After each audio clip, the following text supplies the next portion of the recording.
পৃথিবীতে একজন নারীর সবচেয়ে সুন্দর অনুভূতি কি জানেন? তা কোনো দামি উপহার, অলংকার বা বিলাসী রেস্টুরেন্টে রাতের খাবার নয়, বরং সেই মুহূর্তটা যখন সে অনুভব করে তার ভালোবাসার মানুষটি সত্যিই তাকে নিজের জীবনের গুরুত্বপূর্ণ অংশ মনে করে। যখন সে বুঝতে পারে তার প্রিয় মানুষটি কেবল তাকে ভালোবাসে না, বরং তার প্রতি শ্রদ্ধাশীল, যত্নশীল এবং গভীরভাবে অনুভব করে যে এই মেয়েটি আমার জীবনে অমূল্য। নারীরা প্রেমে ত্যাগী হয়, তারা ভালোবাসা মানে বোঝে নিজেকে দিয়ে দেওয়া, নিঃস্বার্থভাবে আপন মানুষটিকে নিজের সমস্ত চাওয়া পাওয়ার চেয়েও এগিয়ে রাখা। তারা কোনোদিনই বলে না তুমি জমি জমা বিক্রি করে আমাকে দাও, কিংবা তোমার পুরো আয় আমাকে দাও। তারা চায় না স্বর্ণের কারুকার্যে মোড়ানো উপহার কিংবা সমাজকে তাক লাগানো আয়োজন।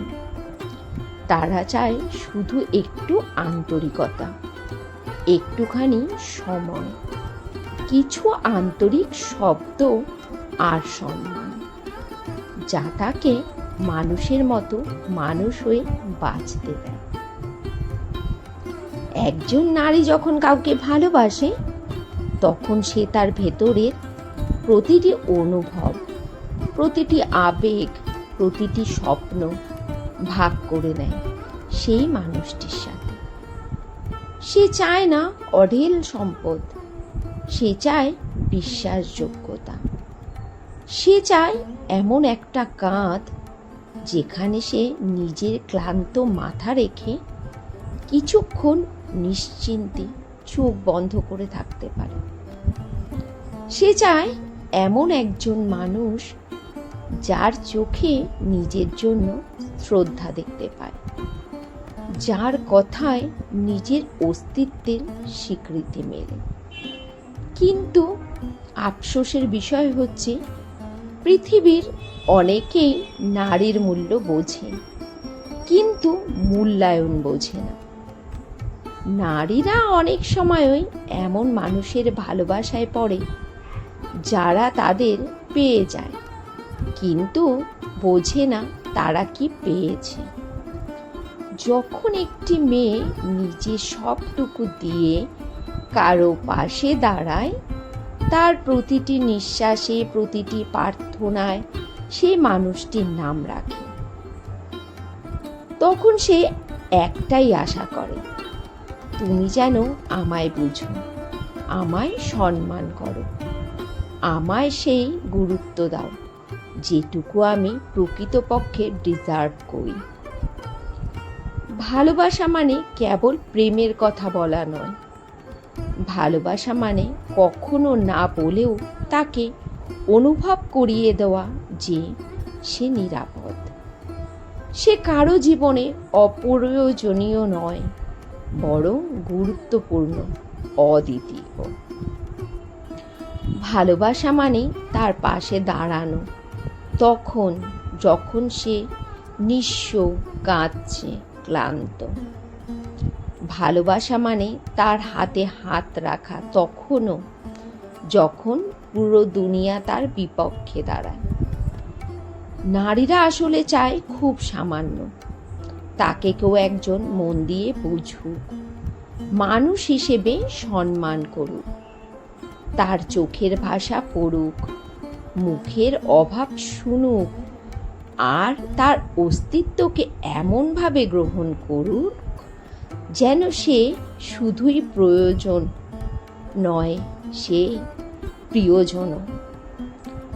একজন নারী যদি কখনো ভালোবেসে ফেলে, তাহলে সে নিজের সবটুকু উজাড় করে দিতে দ্বিধা করে না। তাকে ঠকানো সহজ, অবহেলা করা সহজ, চুপ করিয়ে রাখা সহজ, কিন্তু একবার যদি আপনি তাকে ভালোবেসে বুঝিয়ে দেন যে সে যথার্থ সম্মানিত, তাহলে সে হয়ে যাবে আপনার জীবনে সবচেয়ে বিশ্বস্ত, সাহসী এবং সহযোদ্ধা মানুষ। নারীরা চায় না রাজ্য, তারা চায় সেই রাজাকে যে তার হাতে নিজের ভালোবাসার মুকুটটা তুলে দিতে জানে।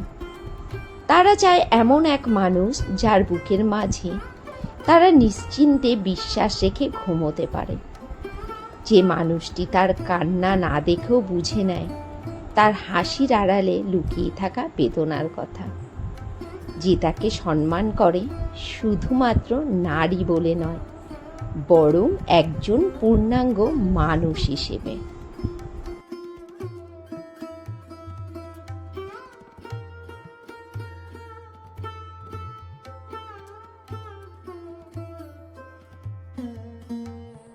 এখন ঘড়িতে বাজছে 2:30, আর এখন লাঞ্চ করব। দেখে নাও আজকে লাঞ্চ মেনুতে কি কি রয়েছে। রয়েছে এখানে ভাত, রয়েছে ডাল চচ্চড়ি, মাসি দিয়েছে একটু পাট শাক ভাজা, রয়েছে পটল আলু ভেন্ডি দিয়ে একটা ভাজা, আর ডিম সেদ্ধ, আলুর চোখা আর লেবু। এদিকে প্রতিষ্ঠাকে বলেছি ফ্রিজের জলে একটু বার করে মেশাতে। আবার ফেরত চলে এলাম রাত্রেবেলাতে। তৈরি করে নিচ্ছি আলুর পরোটা। দুপুরবেলাতেই আলুর পুরটা তৈরি করে রেখে দিয়েছিলাম। আমার বাড়িতে আলুর পরোটা খেতে আমার ছেলে মেয়ে খুব ভালোবাসে। আর সব থেকে বড় কথা, আলুর পরোটা থাকলে সঙ্গে তরকারির আর কোনো ঝামেলা থাকে না।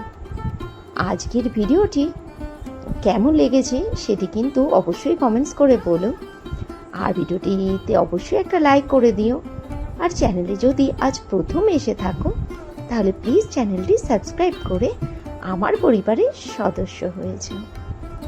হ্যাঁ, তা বলছিলাম আলুর পরোটা। জানো, আগে না আমি একদম ভালো আলুর পরোটা তৈরি করতে পারতাম না।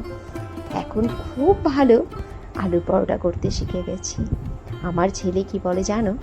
বলে, মা তুমি তো একটা আলুর পরোটার দোকান দিতে পারো। তুমি যা সুন্দর আলুর পরোটা করো, কেউ যদি একবার খায় তাহলে প্রতিদিন তোমার দোকানে এসে আলুর পরোটা খেয়ে যাবে। আমিও ছেলেকে মজার ছলে বলি, ঠিকই বলেছিস, আমি একটা আলুর পরোটারই দোকান দেব। আমি পরোটা তৈরি করব আর তুই বিক্রি করবি, দুজনা মিলেজুলি ব্যবসা করব। তাহলে আজকের ব্লগটা এখানেই শেষ করছি। Tata, good night.